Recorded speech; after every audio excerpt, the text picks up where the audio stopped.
Christianity is intolerant.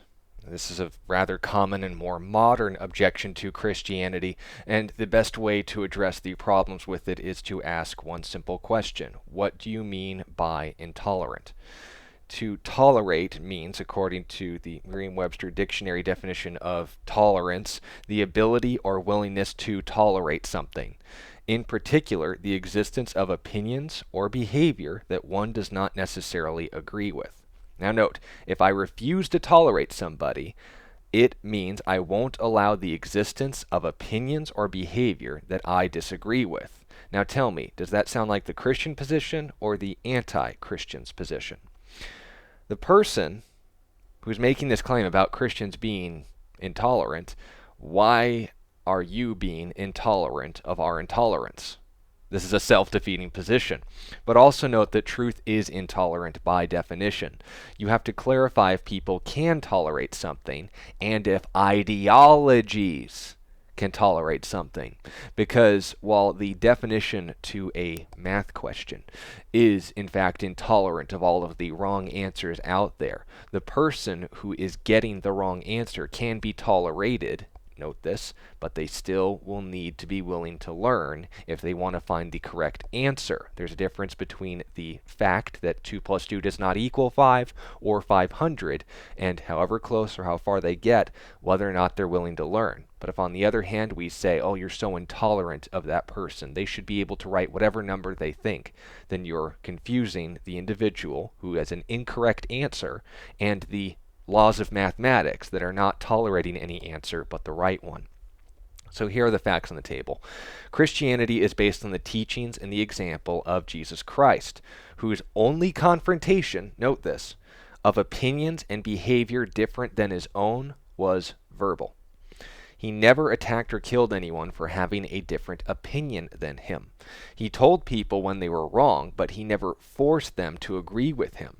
And also note this as well, the only time where he did demonstrate outright violence, 2 separate occasions by the way, in the cleansing of the temple, the overturning of money changers, and specifically chewing out the people who were taking advantage of the poorest of the poor by selling doves at exorbitant prices, were those who knew better. He wasn't tolerating, notice this, the abuse of individuals who couldn't stand for and afford themselves a relationship with God because they made themselves an obstacle. The only people he didn't tolerate were those who knew better.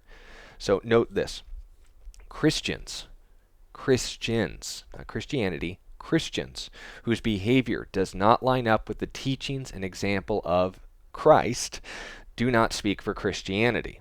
We went into this detail regarding the idea that, oh, well, Christians have done evil things, therefore it's not true. Ravi Zacharias made a very important observation. Never judge a religion by its abusers. Judge it by its foundation and example. If you have a problem with Jesus, we can talk. But if you say that Christianity is intolerant, you're saying that Jesus was intolerant. If you say Christians are intolerant, that's another issue entirely. Christians can get it wrong, but Jesus is the one we actually want to observe. Because if a Christian is intolerant and Jesus was tolerant, then the Christian is the one doing it wrong. But if on the other hand, Jesus was intolerant and the Christian is intolerant, then you have a case to make with this objection. But notice as well, disagreeing with someone isn't intolerant. I know this is a shocker for a lot of people in our culture today, but notice this. Not letting someone disagree with you is intolerant. That needs to be clarified. Christians following Christ allow people to reject Christianity, but they don't want someone to make that decision without knowing a better option is available. That is rather tolerant, if you ask me. And note as well that if we're going to ask, well, what example did Jesus not only present to his disciples but leave for them? Jesus' followers were told to share the good news with the surrounding cities and nations, and if they were rejected, notice this, he commanded them only to shake off the dust from their feet and leave. This is according to Matthew 10:14 through 15, and in the Gospel of Luke as well.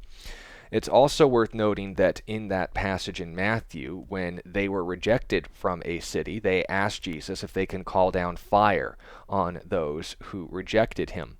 Jesus condemned their intolerant attitude. And when we ask ultimately what historical example that Jesus' followers ultimately followed, as far as what ideal Christianity is, the best example would be the people who saw it firsthand, is given to us in Acts 15 or 13 and verse 51. Acts 13:51, where it was an interesting situation. They are rejected from a city, and instead of calling down fire, like the poor example, they shook the dust off their feet, literally, and left for the next one. So this seems like rather tolerant of other views to me. They were willing to acknowledge that they were wrong, but again, disagreeing with someone isn't intolerant. We need to make sure that we clarify not only the definition of tolerance, but the definition of Christianity, in particular the New Testament and the Gospels.